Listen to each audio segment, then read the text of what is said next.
Assembly Speaker Voss, Senate Majority Leader Fitzgerald, thanks for taking a few moments to speak with our viewers today. I know how busy you both must be with the coronavirus crisis. Our pleasure, Anita. Yes, our pleasure.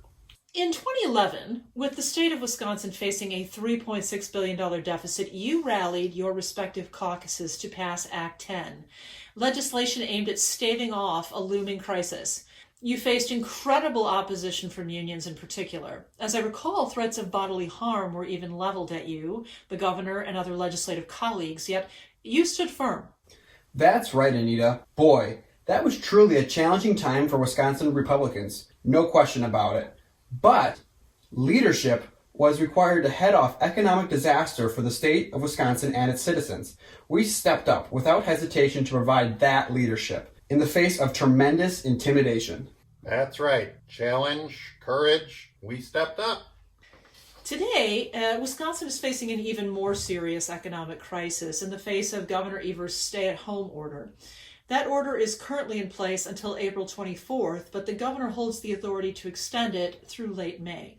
It obviously makes sense to remain vigilant and ensure our health facilities wouldn't be overwhelmed in the face of widespread illness, but where the lives of millions of Wisconsinites are concerned, isn't the governor's coronavirus cure quickly proving to be more threatening than the virus itself? Unemployment numbers are skyrocketing to unprecedented levels as businesses cut staff or shutter operations entirely. A wide array of products and services are now limited or unavailable to people who need them. Many businesses are already starting to teeter. The supply chain is quickly becoming compromised. We're seeing empty shelves due to distribution issues. We're facing the prospect of shortages this fall, not least serious food shortages. These new realities place a tremendous number of Wisconsin families in jeopardy, families who depend on the profits, jobs, and paychecks that a thriving economy provides. Projections for Wisconsin's economy are growing more troubling with every day this shutdown remains in place. Do you support Governor Evers' shutdown? We're very aware that people across the state of Wisconsin are hurting. We're hearing from them every day, and we feel just terrible about that. But as I mentioned in a recent press conference, Anita, now is simply not the time to question the governor. I prefer to wait and look back through the lens of history to see whether the governor's response has been warranted or a mistake. Senator Majority Leader Fitzgerald? I concur with the speaker.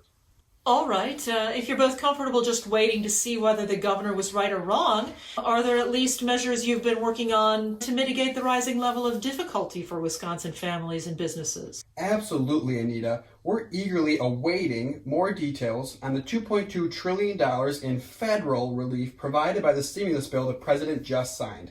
We're also waiting to hear the federal plan for distribution of $4 trillion that's being provided to banks for emergency business loans. Once we know more about how much the feds are giving us and for what, we can figure out how much assistance the state of Wisconsin can kick in. Thank goodness they have all those printing presses in Washington. Phew! Yeah, phew! I see, but isn't it true that experts and citizens alike are already raising serious concerns about the federal stimulus package? By nearly any analysis, it provides only a small handful of items potentially valuable to families and businesses in crisis. Meanwhile, it spurs record levels of federal borrowing and debt, vast amounts of wasteful spending, precipitous devaluation of the dollar, and a troubling transfer of wealth to the banks. In the face of these factors, reasonable estimates suggest, for instance, that each household receiving a one-time federal stimulus payment totaling no more than $3,000 will have, in essence, purchased that assistance for tens of thousands in new and hidden taxes. Doesn't the federal stimulus package in many ways just give Wisconsinites crumbs of their own hard-earned money in order to take more from them? Doesn't it contribute to the problem? Didn't you both complain about stimulus measures like this one under the Obama administration? I guess what I'm asking is whether waiting for federal monies is a wise or responsible means of managing Wisconsin's growing crisis. Maybe you haven't thought through the ethics of government aid yet. I'm slightly surprised. Speaker Voss, I know you have often cited Ronald Reagan as a major inspiration in your own political career and outlook. Oh, absolutely. I'm a huge fan of Ronald Reagan. Me too. Big fan. Big fan. Thanks for confirming. Didn't President Reagan assert, though, on assuming office in 1980 that, quote, in the current crisis, government is not the solution to our problems, government is the problem, unquote? Do you think that there's any danger in fostering dependence on government in the crisis Wisconsin faces today? What about any dangers you might see in looking to the federal government as the best entity to frame the problems we're facing or to provide the best solutions to those problems? So, just to summarize, the Republican plan is to wait to see if the governor was right or wrong and to wait for Washington, D.C. to solve the bulk of the problems Wisconsin now faces. Is that correct? Yes. Yeah, that's correct, Anita. Senate Majority Leader Fitzgerald? Correct.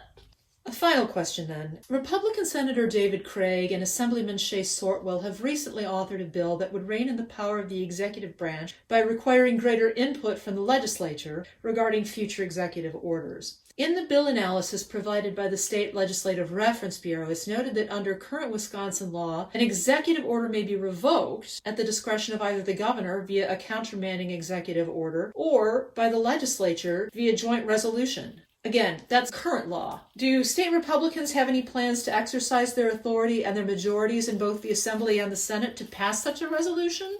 Have you considered such action as a principled constitutional means of supporting the growing number of Wisconsin families threatened by the Evers stay-at-home order? I know how busy you both are dealing with the ensuing crisis. I'll hope to talk with you both again soon. Oh, definitely. Definitely. Look forward to it. Yes, definitely.